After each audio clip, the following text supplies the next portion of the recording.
Welcome to Mr. Pronunciation Guide, where we master the art of pronouncing some of the world's most commonly mispronounced words. From tricky terms to curious names, we have you covered. Today let us dive in and learn how to say schwachkopf, is a German insult that literally means weak head.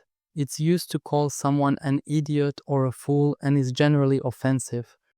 schwachkopf, schwachkopf, schwachkopf, schwachkopf, schwachkopf, schwachkopf, schwachkopf, schwachkopf, schwachkopf, schwachkopf, schwachkopf, schwachkopf. Check out more videos on pronouncing tricky words and names with confidence. Avoid common mispronunciations with tips from this video. If you found it helpful, I would love your support. Thanks for watching and I will see you soon.